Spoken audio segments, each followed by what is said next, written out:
जय संविधान, जय भीम, महात्मा गांधी की जय, गोडसे मुर्दाबाद। देखिए, कहते हैं ना कि लम्हों ने खता की और सदियों ने सजा पाई, और इसका उल्टा भी होता है। लम्हों ने सही निर्णय लिए और सदियों ने आपको उसका फायदा उठाने का मौका दिया। देखिए, आज पिछले 1.5 महीने के अंदर विश्व की जो पावर स्ट्रक्चर है, जो ताकत के केंद्र हैं, वो इतनी तेजी से बदले हैं जिसकी कल्पना किसी ने नहीं की थी। आप पिछले 50 साल के अंदर देखिए किस प्रकार से पावर इक्वेशन विश्व की बदली है। एक समय था, अमेरिका एक बहुत बड़ी शक्ति हुआ करता था, यूएसएसआर एक बहुत बड़ी शक्ति हुआ करता था, चीन कहीं होता नहीं था, चीन हमारे समकक्ष था, और अमेरिका और रूस के बीच में पूरे विश्व की चौधराहट और बादशाहत के बीच का संघर्ष चलता था। कुछ देश अमेरिका के साथ थे, कुछ देश रूस के साथ थे, कुछ देश फ्री इकोनॉमिक अथॉरिटी को मानते थे और कुछ लोग सोशलिस्टिक और कम्युनिस्ट इकोनॉमी को मानते थे।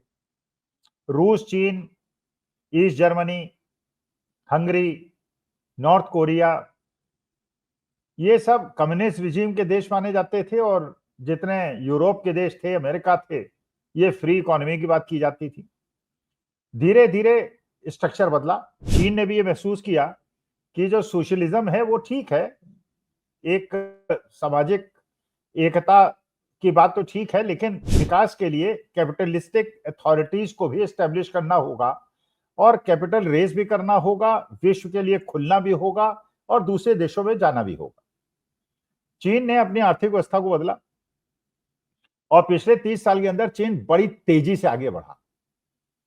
अच्छा, आगे बढ़ने में आप देखिए, दूसरे देश जैसे इकोनॉमी में, किसी भी देश की इकोनॉमी में 3 भाग होते हैं: प्राइमरी सेक्टर, सेकेंडरी सेक्टर और टर्शियरी सेक्टर। मतलब एग्रीकल्चर सेक्टर, कृषि क्षेत्र, प्रोडक्शन और मैन्युफैक्चरिंग, और सर्विसेज जैसे आईटी है, बैंकिंग है, सर्विसेज हैं, ये सब सर्विसेज सेक्टर में आते हैं। और जो मैन्युफैक्चरिंग है, प्रोडक्शन है, ये सेकेंडरी सेक्टर में मैन्युफैक्चरिंग में आते हैं, और एग्रीकल्चर जो है वो प्राइमरी सेक्टर में आता है।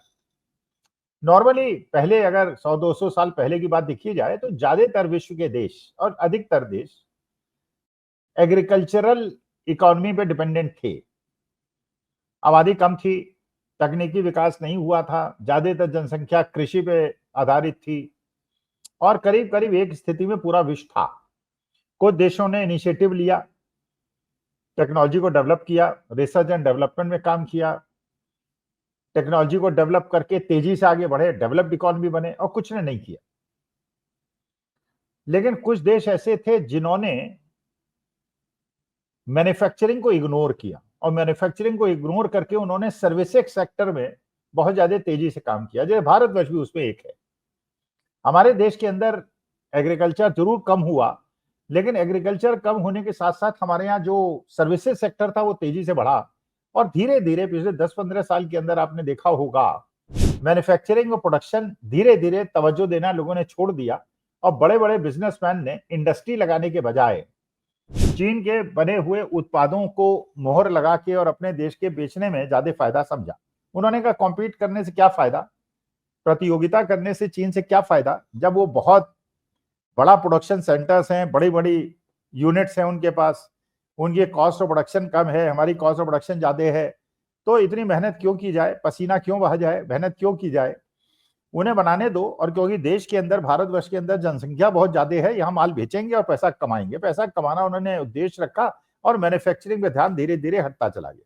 तो हमारे देश में अगर 100 रुपए की जीडीपी है तो उसमें 54 रुपए की जीडीपी जो है वो सर्विसेज सेक्टर से आती है।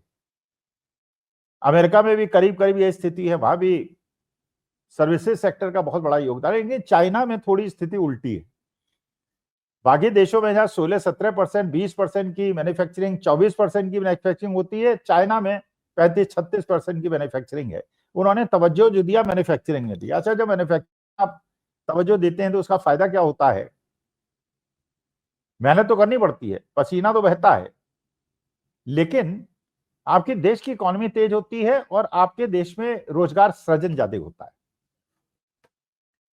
भाई, सर्विसेज सेक्टर में, आईटी इंडस्ट्री में रोजगार मिलता है, लेकिन वो रोजगार जो मिलता है बहुत ज्यादा तकनीकी रूप से उन्नत लोगों को मिलता है। मैन्युफैक्चरिंग सेक्टर में जो रोजगार मिलता है वो स्किल्ड को भी मिलता है, अनस्किल्ड को भी मिलता है, बहुत ज्यादा बड़े तकनीकी रूप से दक्ष इंजीनियर्स को भी मिलता है। सिविल कंस्ट्रक्शन में भी लेबर को भी बहुत ज्यादा रोजगार मिलता है। तो जब इंडस्ट्रियल डेवलपमेंट होगा तो रोजगार मिलता है, तो चीन ने उसका फायदा उठाया और पूरे विश्व का मैन्युफैक्चरिंग सेक्टर पे उन्होंने कब्जा कर लिया। और मैन्युफैक्चरिंग सेक्टर पे कब्जा करके उन्होंने एक प्रकार से वर्ल्ड की इकोनॉमिक पावर पे कब्जा कर लिया। तो एक तो चीन बहुत बड़ा मजबूत राष्ट्र बना, तकनीकी में भी उन्होंने बहुत ज्यादा काम किया। तो आज के तारीख में अगर 3 महाशक्तियां देखी जाए तो अमेरिका है, रूस भी मजबूत हुआ, लेकिन रूस की तुलना में चीन बहुत ज्यादा मजबूत हो गया। और सबसे ज्यादा अमेरिका को चुनौती देने की स्थिति में अगर कोई रहा तो चीन रहा, चाहे नॉर्थ कोरिया भी पीछे नहीं रहा, उसने भी तकनीकी रूप से बहुत ज्यादा न्यूक्लियर पावर ही बन गया और एक बड़ा थ्रेट बन गया। साउथ कोरिया टेक्नोलॉजिकली दोनों देश करीब करीब बराबर स्थिति में है, लेकिन नॉर्थ कोरिया ने एक प्रकार की जो अथॉरिटी अपनी विश्व के अंदर धाक जमानी थी वो जमा ली। अब ये एक पूरा रीजन था गल्फ कंट्रीज का जहां पे अधिकांश देश मुसलमान थे और अमेरिका चाहता था कि ये जो मुसलमान देश हैं जहां तेल का अकूत भंडार है इस पे कब्जा किया जाए। उसने इराक पे किया, लीबिया पे किया, सऊदी अरेबिया को दोस्त बनाया, कतर को बनाया, हर जगह अपने एयरफोर्स बेसेस बनाए। अब उसका आखिरी निशाना जो था वो ईरान था। इजराइल उसका परम मित्र था, नेतन्याहू साहब उसके जिगरी यार थे और ये एक माहौल बनाया गया था पूरे विश्व के अंदर कि इजराइल इतना ताकतवर देश है कि कोई इसे चुनौती नहीं दे सकता और इससे बेहतर है इसे दब के रहो। एक आतंक, डर, एक आयरन डोम है इसके पास, कोई इसे आक्रमण नहीं कर सकता। लेकिन इसी की तुलना में ईरान जो एकमात्र देश बचा था उस क्षेत्र का, उसने पिछले 30 साल के अंदर चुपचाप अपनी तैयारी की, न्यूक्लियर इंस्टॉलेशंस बनाए, मिसाइल्स बनानी शुरू की, हाइपरसोनिक मिसाइल्स हजारों की संख्या में बनाई और चुपचाप वेट करता रहा, क्योंकि वो जानता था कि अमेरिका और इजराइल कभी ना कभी उस पर अटैक करेंगे। उन्होंने कर दिया, इजराइल से करवा दिया। और जिस प्रकार का ईरान ने काउंटर अटैक किया और हाइपरसोनिक मिसाइल्स का जमकर तूफान मचा दिया, तो घबरा के अमेरिका को कि इजराइल को खत्म कर देगा, कि उसके बाद तो अकूत भंडार है मिसाइल्स का और उनका आयरन डोम भी खत्म हो चुका है। अमेरिका को मजबूरी में युद्ध में कूदना पड़ा, लेकिन वो कूद के भी वो नहीं कर पाया जो क्लेम करता था। उसके बाद ऐसे बंकर बस्टर बम हैं जो किसी भी 200 किलोमीटर 200 फीट तक के नीचे के बंकर्स को खत्म कर सकता है, लेकिन कर नहीं पाया क्योंकि ईरान ने सूत्र मिले, उसके भी मित्र हैं, रूस है, चाइना है, नॉर्थ कोरिया है। उसने न्यूक्लियर जो एनरिच यूरेनियम था उसको हटा दिया और अमेरिका की चाल भी रिफल हो गई। तो पूरी जो पावर इक्वेशन है आज की तारीख में चेंज हो गई। अमेरिका के साथ नाटो खड़ा रहा, इजराइल टूटा फूटा इजराइल, ईरान के साथ नॉर्थ कोरिया, रूस और चीन सब उसको एटम बम देने के लिए तैयार। पाकिस्तान ने दोनों स्थिति का फायदा उठाया। अमेरिका में मुनीर साहब जाके बिरयानी भी खाए आए और इधर चीन के अंदर भी जाके एससीओ की मीटिंग में हुआ है।